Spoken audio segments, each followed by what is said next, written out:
All right, so welcome to episode 1 of my new podcast titled All the Things. So, we're going to talk about all the things that we can't talk about over on that other platform. You know, the one, that one.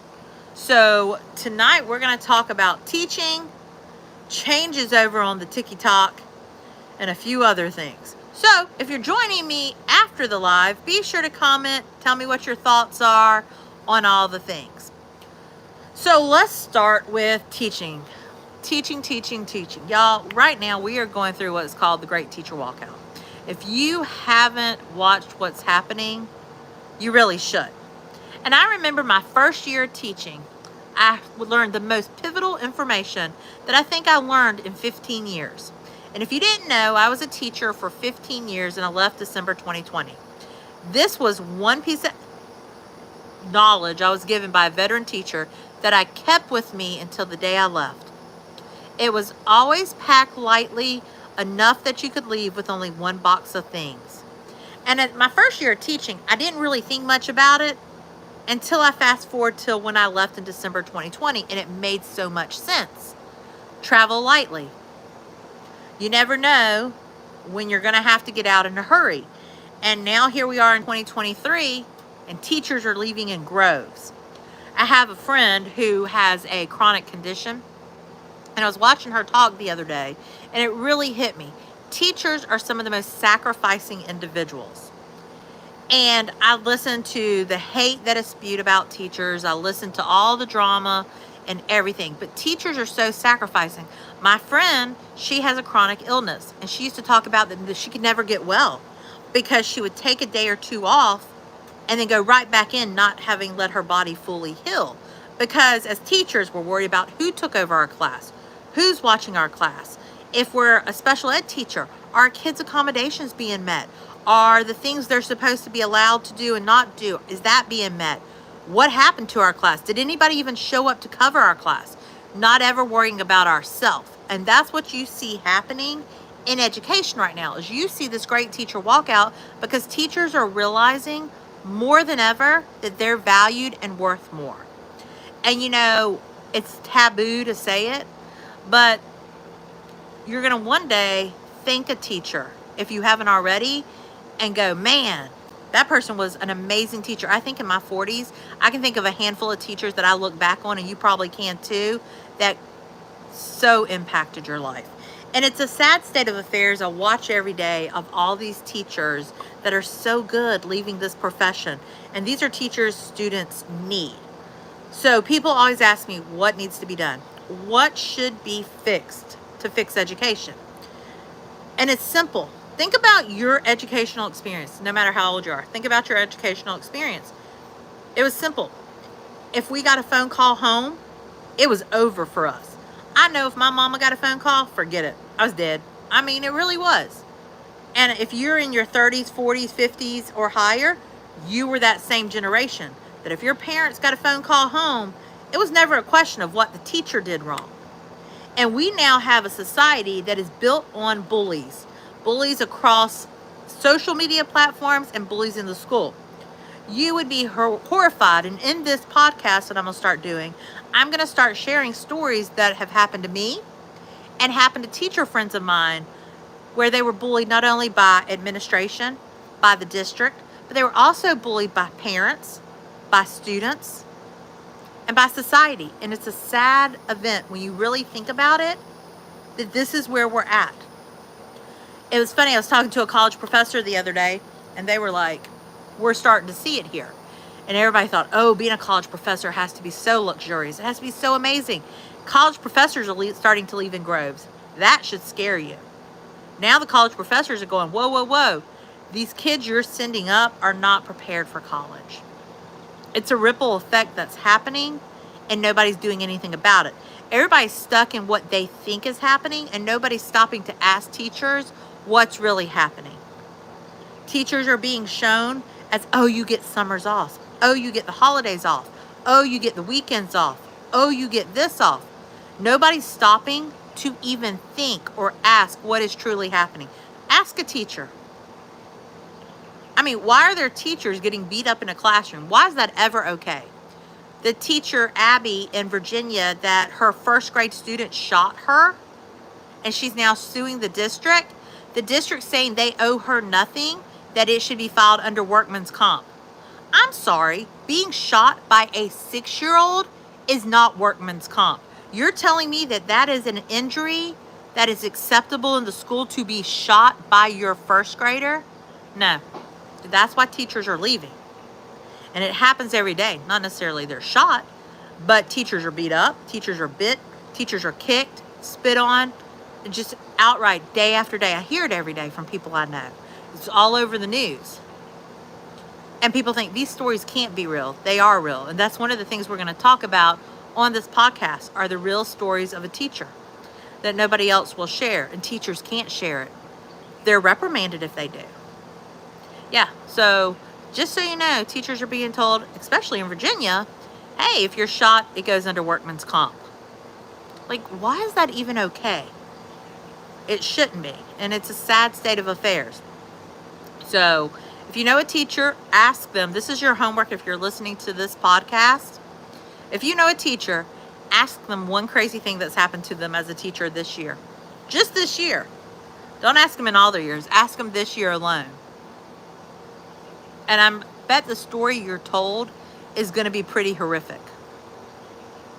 Pretty horrific. So that is one of the things we're going to kind of explore as this podcast rolls out. I hope to have people kind of give me their firsthand events. I would love to have guests in here.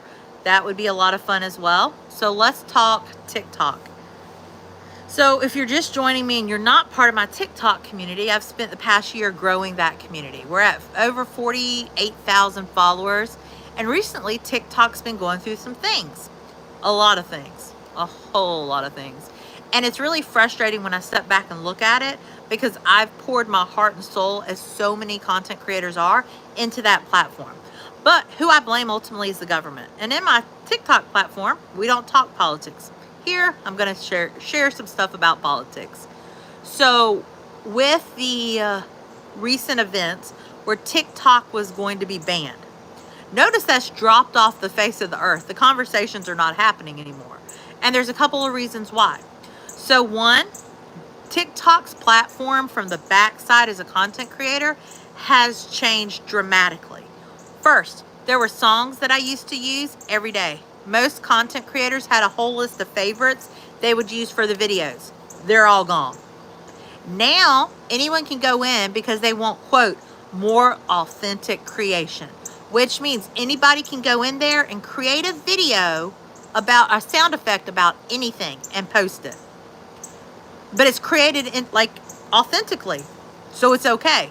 Doesn't matter what the topic is. It doesn't matter if it's socially acceptable. You created it. In the meantime, all the really cool sound effects have been taken down. You can still use them here on YouTube. So that's the first change I've noticed on the back side.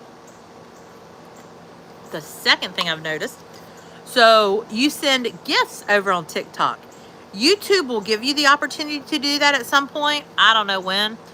But on TikTok, I used to go into what's called my balance, and it would give me a monetary amount that I have raised through gifts.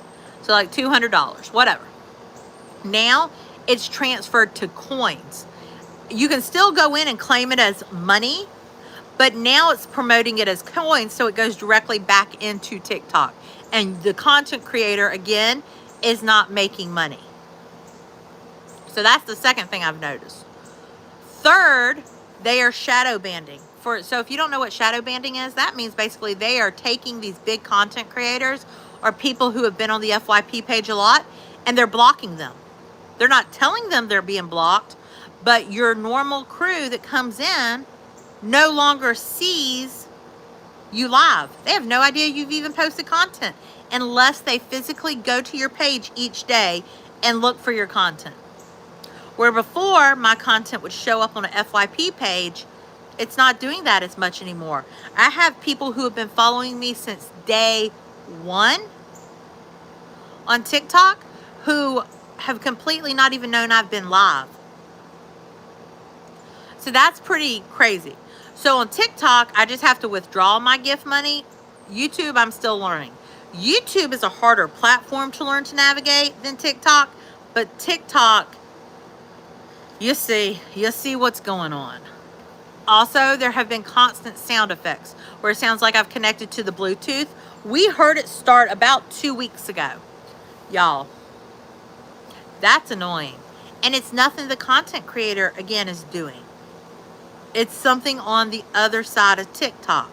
And all they keep saying is the algorithms are smart. Don't try to buck the algorithms. Don't try to buck the system because they know what you're trying to do. But you're forcing the hand of content creators to do something else. You're forcing the hand of content creators to say, I've got to leave TikTok. That's what you're forcing the hand of a content creator to do, because now their livelihood is dropping dramatically. The past 3 weeks, I've made less than half of what I was making through TikTok. Half. I wasn't already making a lot. And again, this is a direct result of the ridiculous that went on when Mark Z and his crew from Facebook and Instagram decided to team up against TikTok. And here's the other thing. Everybody's like, oh, go to Clapper. Let's chat about that for a minute. Clapper, American-made company. If you go on Clapper, there's things that should not be on Clapper. There's a lot of stuff that you will do this with your eyes because you are going to be mortified. Same things that TikTok, not an American company, just got their hand slapped on. So that's one reason I will never move my following to an Instagram or a Facebook following, because both of those are under Mark Z, old Zuckerberg. And he's the direct reason all of these changes are starting on TikTok. And it's a scary thing to be in, especially when you've, devoted the past year of your life to TikTok, to growing a community. And then today have 20 new followers. Y'all, it's crap, is what it is. And I'm embarrassed by the representatives of Georgia, Buddy Carter and MTG. I'm embarrassed by them. Like, they have no idea what they're talking about. They see people doing dances. And I don't usually talk politics, but when you're messing with my livelihood, which it goes back to teachers, it all ties together. Everybody's sitting in the shiny offices in the downtown of your local district or at the state capitol, dishing out, but nobody knows what it's doing to these teachers. Nobody knows what it's doing to these authentic content creators. And that's a scary thing. So yeah, so all the things, we talk about all the things. But it's amazing how teaching, content creating kind of go hand in hand, especially when it comes to the government. Hey, everybody. Welcome to All the Things. So, watching all of these changes to TikTok, I don't know if we're going to see an end in sight. I don't know if everything's going to go back to normal. The changes that are happening, I keep hearing some content creators say, oh, I talked to TikTok and all this amazing stuff is going to happen. Truth be told, I don't know if it is. And if it is, who's it going to help? Is it going to help the content creator like me who busts my hide every day? Or is it going to help a content creator who sits online and opens grab bags? That's my question. Or is it going to help the people who are selling, the gyms? Like, who's it really going to help? Is it going to help the local person like me who showcases a city, or a person like in Disney who's showcasing Disney? Or is it going to help the people who don't really need help? And that's a whole other thing. There is nothing more that burns my hide than going into a live of a local celebrity or someone who definitely we know has money, and people are gifting the fool out of them. What are you doing? They already have money. That makes me crazy, y'all. I'll go in some celebrities live because I'm like, oh, they're on live TikTok. And here's the thing that's even more concerning. Instagram, Facebook, if you didn't know this, Instagram and Facebook right now have, the blue check mark that verifies you, and it's all the thing. Like, you want to be verified because that means you are who you are. And to get verified used to be this really hard task to do, and it had power. Well, now on Facebook and Instagram, you can go in and pay for a verification. You can pay to be verified. That's concerning. Anybody can go in and be paid to verify. And you can get the cute little blue check. So what power does verifications have? Absolutely nothing. $14.99, I too can have the blue check. That's concerning. And then I watch on TikTok in the world of AI. If you don't know what AI is, if you go on and you ever see Tom Cruise on TikTok, it's not really Tom Cruise. It's a computerized version of him. And people think it's really him. And so these AI images generated people are coming on as somebody else, claiming they are somebody else. And people are gifting them money. They're giving them all the things. It's absolutely absurd. And then you have people like me who are busting my butt every day to bring real, authentic positivity, who are getting kicked farther and farther down. It's a heavy world, y'all. It is not easy by any means. And it's discouraging and it's frustrating. But, y'all, it's a crazy, crazy thing we're in right now, especially with teachers. And here's one of the things I challenge you to do when it comes back to teachers. Check your local district's career page. How many openings do they have? Because I hear people go, oh, my district's great. My district's fine. Is it really? Is it really? Check your local district page. I heard a story the other day about how a teacher turned in her resignation months ago. Turned it in, official and all. So for it to be official, you have to show up on the board docs. Her principal never turned it in. Wasn't that the principal forgot. Principal was like, I'm losing so many teachers, I can't afford to lose one more. Never turned her letter of resignation in. Fortunately, she had sent it through email and had a read-only receipt. So she had that. She's like, because he was like, oh, it's past the day to resign. You can't resign. And she was like, absolutely not. I resigned on this date. You read only the email. You got my resignation. Now, what you chose to do with it, that's your problem. And then you look at teachers, buildings that have 30 vacancies in a building. And look at what's on the table right now. Nobody's talking about it. Nobody's talking about this major issue that is happening in schools right now. Principals' hands are being forced. People's hands are being forced at what do you do? Now districts are hiring people that have no educational background. You may get lucky if they have a bachelor's degree in something to fill a hole in a classroom.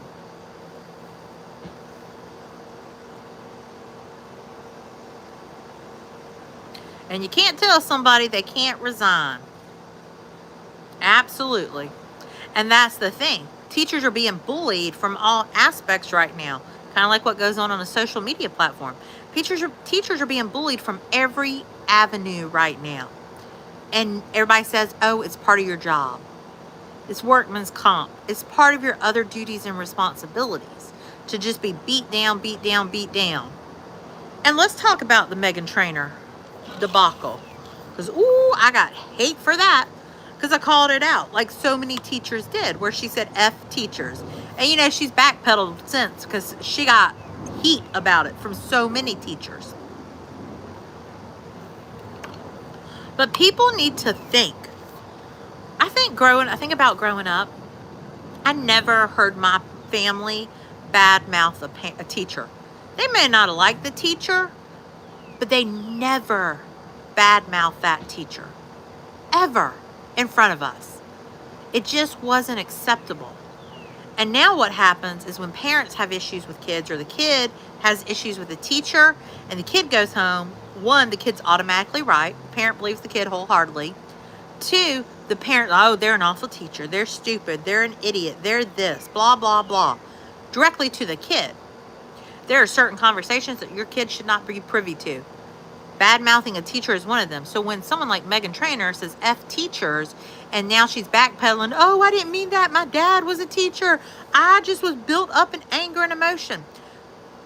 I'm a believer, once you put something out in the world, you cannot take it back. And the recourse of a popular singer like that saying something like that impacts teachers. And here's the thing, Megan Trainor, if you truly are sorry, you should be going to your local district. You got money. Buy the school's lunch. Buy the school's dinner. Buy the school's supplies. What are you doing to show that you really didn't mean it? Other than putting out another podcast. Absolutely nothing. It's all the things, y'all.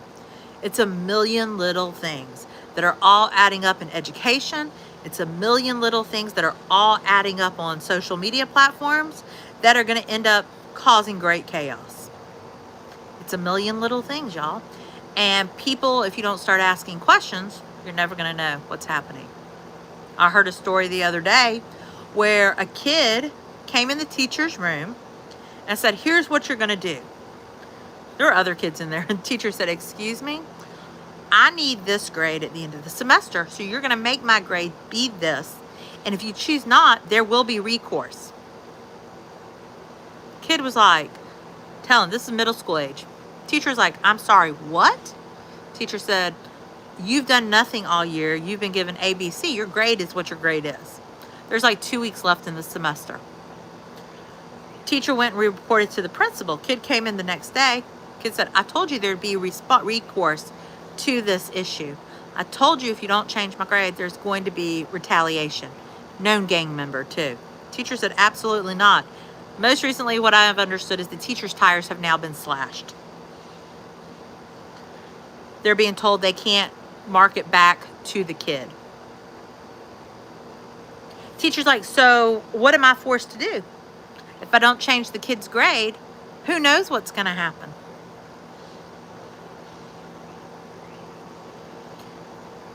Who knows what's going to happen? Her tires have already been slashed. She's pretty confident it was by this kid. So her heading's being forced to do something.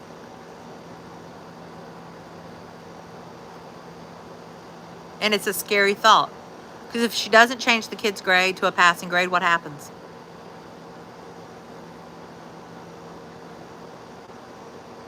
And it's a very concerning factor. Teachers' safety, their mental, physical, emotional health is all at jeopardy for what? And then you come over to a world like social media where some craziness is still happening. It's still going on. Now the people just hide behind the screen. Yeah, these are the real stories of a teacher.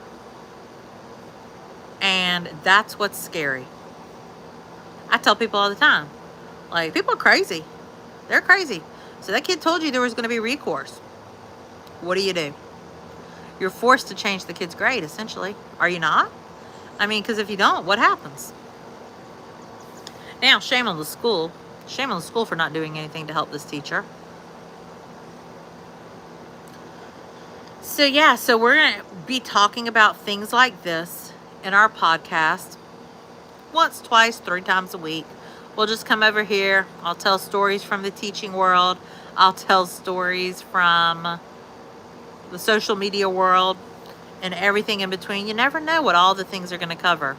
I'll leave you with this story. My 2nd year of teaching, I was working with a young man who since then has been on the cover of the newspaper for unaliving 2 people. He was a bit eccentric when I taught him. So much so, he was never allowed to move in the school building alone. He always had to have a teacher or an adult with him to move through the building. This was in middle school. He's 7th grade. So he's never allowed to walk anywhere. Bathroom, cafeteria, office. If the office called him, he was never allowed to move anywhere by himself. You always had to go with him. And I'll never forget the day we're walking through the hallway. Big kid too. This kid, 7th grade, was 6 foot tall, probably about 300 pounds at that point, just massive, and had a story already in 7th grade. And so as I'm walking him through the hall, I always thought about, this kid jumps me, I'm just done for. Like, there's nothing I can do. And one day we were walking, and he was like right to my right, and I looked over, and he was gone. And I'm like, what in the world? And this tells you how crazy some of these kids are. And I'm like, I call him by his name. I don't see him anywhere. I'm like, great day. What are we going to do? And then I hear this voice, and I hear, Miss Ray, I can see you, but you can't see me. I mean, very crazy, eerie like. All of a sudden, the teacher, like admin was coming out of the hall, and they're like, what are you doing? And I'm like, I told him what happened. And they're like, how does he just disappear? All of a sudden, on the principal's walkie-talkie, he comes on the walkie-talkie. One of the APs had left the walkie-talkie sitting on a table, and by that point, he had made it to the walkie-talkie. So we went on a mad goose chase through the school, and he was like, I'm on the bus ramp. And so they had security, SRO officers, admin would run to the bus ramp. I'm in the cafeteria. They'd run to the cafeteria, and it was a cat and mouse game, literally, for about an hour and a half of the building. The building went on lockdown. They couldn't find him. Since then, this young man he started to be on the cover of the newspaper for a while for other kind of petty crimes that escalated to murder.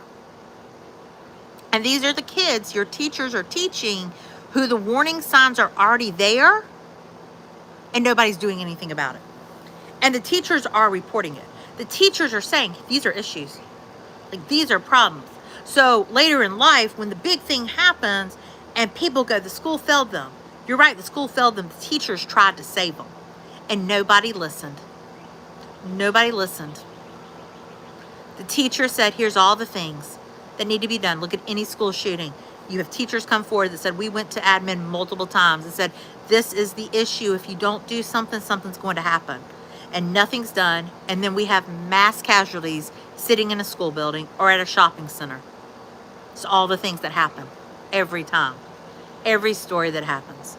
Teachers have reported it, and teachers are deafened. And it's a scary thing. It's a very scary thing. So thanks for tuning in to my first podcast on all the things. This is more of me kind of sharing my mind, sharing my thoughts on all the things. So we'll be doing these for a while, off and on. Be sure to check them out here on YouTube. And I'll see you guys later. Bye.